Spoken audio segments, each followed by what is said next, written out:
Hey, it's Alex, and welcome back to This Is Fine, a Millennial Diary. Now, last episode, we talked about our parents surviving while we were trying to thrive. Today, we're talking about that one step further, because for a lot of us, thriving means facing something we didn't even realize we were carrying, and that is our inner child. Because whether you're raising kids, helping raise siblings, showing up for nieces and nephews, or just trying to reparent yourself as an adult, this episode is about what happens when you realize you're still healing while life keeps asking you to be responsible. But many of us, right, didn't grow up being nurtured emotionally. You see, we grew up being managed. Look, when people first hear inner child, it can sound like something you hear in therapy and nod politely at without really knowing what the hell it means. But here's the real version of all this. Your inner child is the part of you that learned how to adapt, how to stay quiet, how to be good, and not to ask for too much. It's the kid who learned that love sometimes came with conditions, that attention had to be earned, that feelings were inconvenient. And those lessons didn't disappear. They just sort of grew up with you. Now, if you grew up in the 90s, you know this rhythm. Latchkey afternoons, microwave snacks, parents probably working late, adults doing their best, but stretched extremely thin. You learned independence fast. A lot of us just entertained ourselves. You figured things out without a lot of emotional guidance.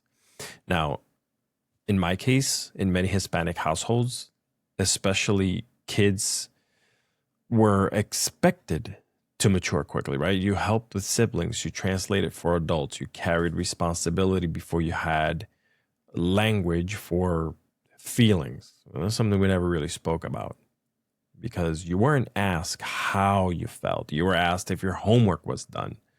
Did you do your chores? Did you do this? Did you clean up after yourself? So now as adults, when emotions come up, we don't always know what to do with them because no one molded that for us. Now, here's the hard part, because healing isn't happening in a quiet room with perfect conditions, right? It's happening while we're working, we're paying bills, we're showing up for family, we're raising kids, we have aging parents, or at least trying to be emotionally present as an adult.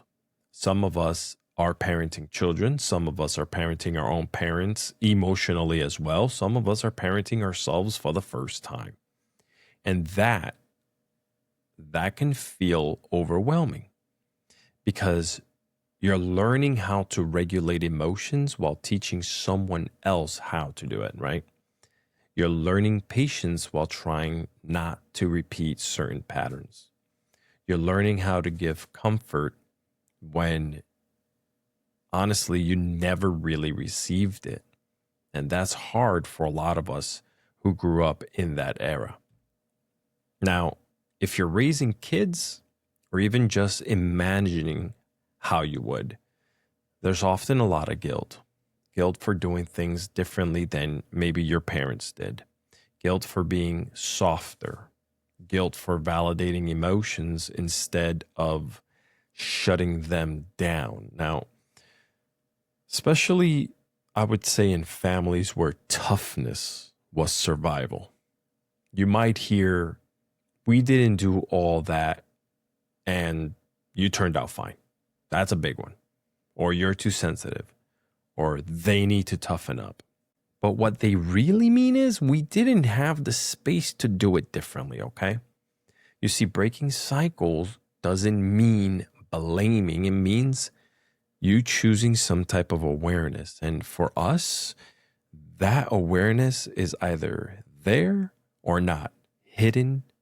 And sometimes it's hard for us to even pay attention to it. And still, by the way, there's humor in all this because there has to be. You catch yourself saying something your parents used to say and immediately think, oh no, wait, that came out wrong, right?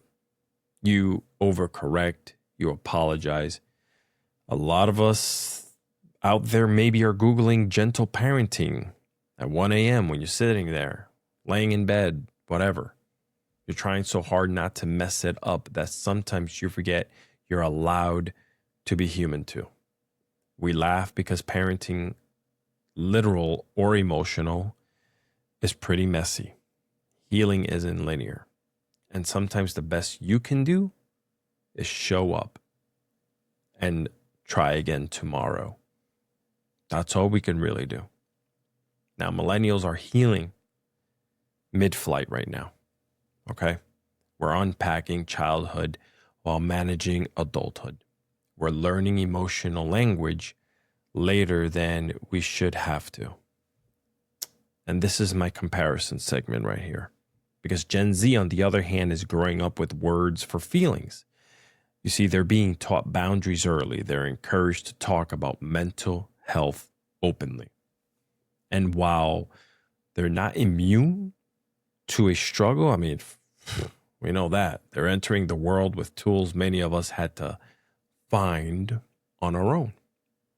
And you see, that's not an accident. That's generational progress. They are now being taught things that maybe we should have been, but because of the way our parents were raised, it just didn't work that way. Healing your inner child doesn't mean becoming perfect. It means noticing patterns, pausing before reacting, offering yourself grace instead of criticism. That's a big one.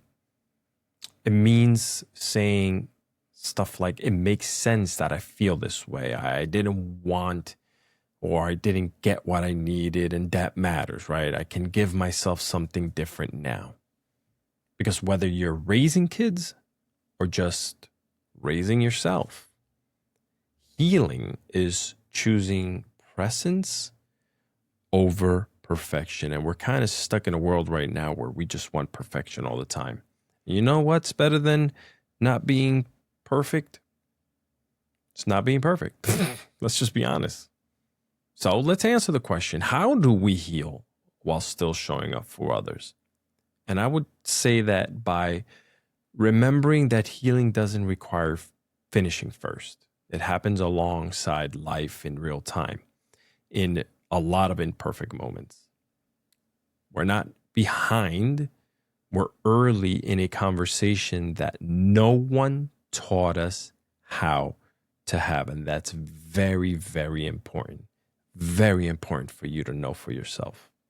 Let's talk about the next episode right here on This Is Fine, a Millennial Diary. We're talking about when you realize your family's not okay. What does that mean? Well, we'll talk about that moment, subtle or sudden, when you look at your family dynamic and realize the dysfunction wasn't normal. It was just familiar. All right. We're going to unpack denial, grief, acceptance, and what it means to love people clearly instead of blindly. All right. Do me a big favor.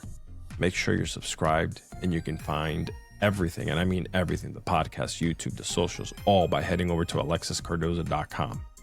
And I want to leave you with this. We're healing in real time. And this is fine. Goodbye.